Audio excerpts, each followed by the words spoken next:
بعتذر لكم طبعا عن المكان اللي انا اصور منه. هتقول لي بصور منه، اقول لك بصور من بلكونه عشان النور قطع بقى وكده. هنعمل ايه طيب؟ ربنا يتولانا.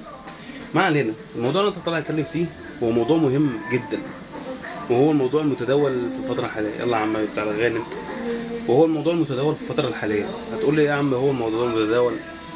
خلاص يابا ولا ايه؟ خلاص عيط. ما علينا.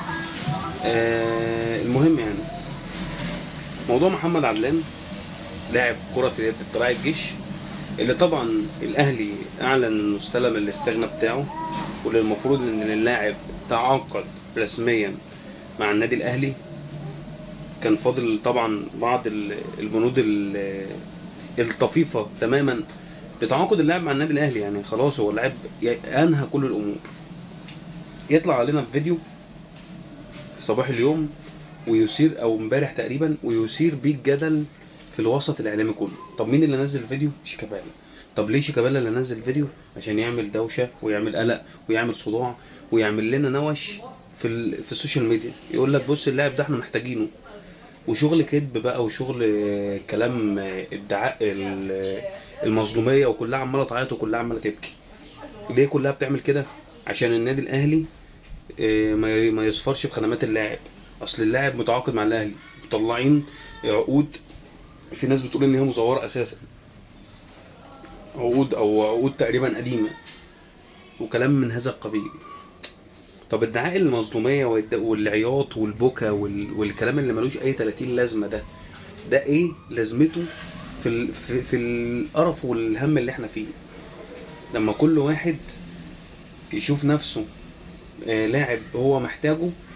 طب انت ما تعاقدتش معاه ليه من الاول؟ الاهلي ولا لما الاهلي خلاص خلص معاه كل حاجه بدات انت تبص بقى ان في لاعب، وانه كان الفيديو ده في ناس بتقول ان هو قديم، وان كان في فيديو وهو منزله وقال فيه ان هو رغبته الاولى والاخيره انه يتعاقد مع نادي الزمالك. وفي ناس بتقول ان الفيديو ده لسه متصور امبارح وانه تحت التهديد، وباين على وشه خطفوا اللاعب. اللاعب اتخطف يا جماعه. انت عارف يعني ايه اللاعب اتخطف؟ عايزين يعملوا بيقول لك ايه، عدلي القيعي خطف لعيبه. طب خطفها ازاي؟ تعاقد معاهم، مش خطفهم خطف زي ما الناس بتتكلم وبتقول. لا هم خطفوا اللاعب فعلي. تحس ان اللاعب بيقول لك انا نفسي ورغبتي الاولى والاخيره اللعب لنادي الزمالك تحت تهديد السلاح. باين على وشه لو واحد رغبته الاولى والاخيره ان هو يلعب نادي الزمالك هيبقى مبسوط وفرحان وبتاع، او يلعب لنادي الاهلي ايا كان، هيبقى مبسوط وفرحان ان انا رايح العب لنادي، لكيان ما، رايح العب لكيان كبير. انا فرحان ان انا رايح، او فرحان ان انا حتى لو عملت ايه اللي هعمله انت ماضي مع نادي الزمالك فانت كده كده هتروح.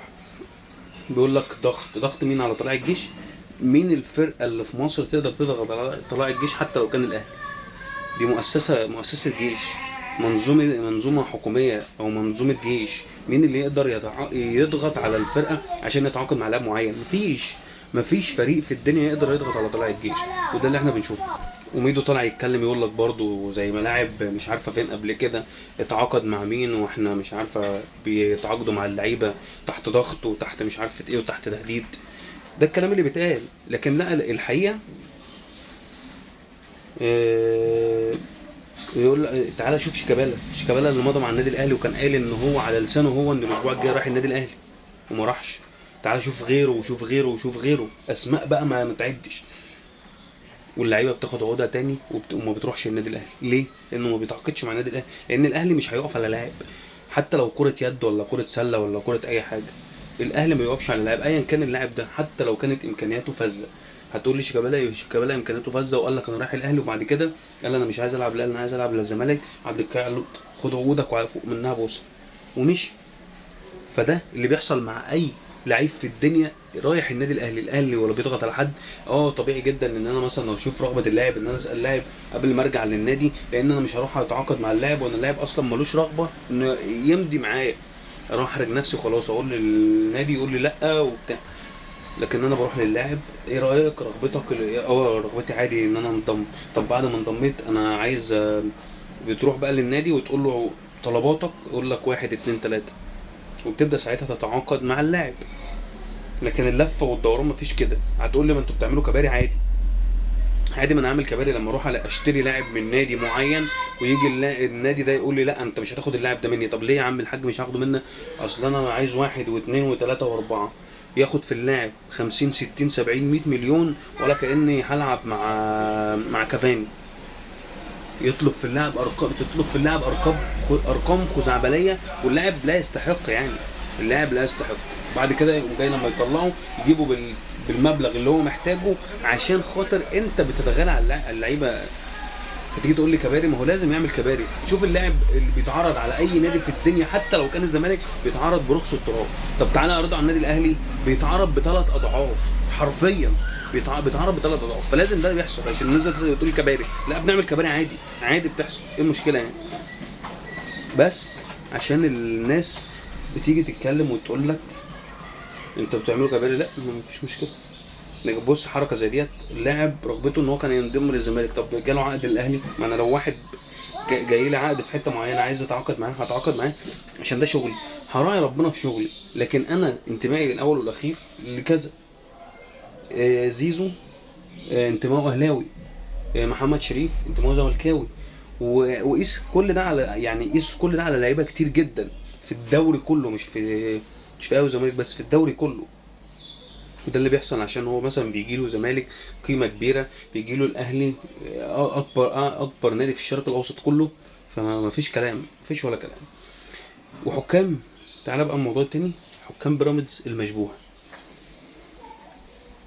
طبعا احنا كنا طالبين حكام اجانب في المباريات اللي هي الكبيره زي بيراميدز والزمالك، والمباريات اللي هي بيبقى فيها لغط كبير جدا.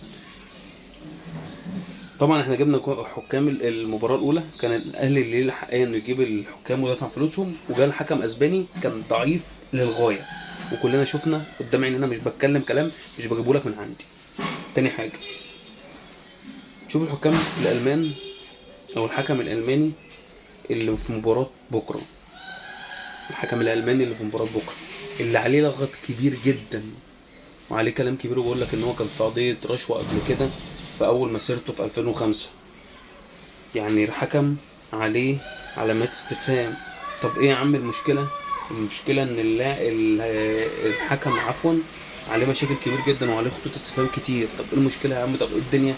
هو ده حكم المباراه. طب ليه يا عم جبتوه كده؟ قال لك ده كانت سقطه قديمه، وانتوا بتحبوا تثيروا الراي العام وتحبوا تثيروا اللغط. ده الكلام اللي كان بيتقال يعني وبيصار. لكن مفيش اي مشكله ومفيش اي حاجه. الحكم هي كانت ممكن تكون سقطه او ممكن تكون حاجه في اول مسيرته وبعد كده خلاص انتهت. طب ليه انا اجيب حكم مشبوه زي ما كنت جايب الحكم الاسباني بتاعت المباراه الاولى وكان ضعيف للغايه. الحكم حكم في في المباراه في بطوله اليورو، لكن حكم عليه علامات استفهام وناس كتير بتشتكي منه. لا هو احنا لازم نعمله نوش ولازم نعمله مشاكل ولازم نعمله صداع. ما ينفعش نجيبه حكم كده ستريت معلوش كلام معلوش لغط معلوش فيلم. لازم نجيب حكم كل شويه يطلع واحد يطلع يتكلم عليه. ما علينا، سيبك من الحكام وسيبك من الكلام ده كله. اي 11 راجل في الملعب هيكونوا موجودين بكره باذن الله تعالى.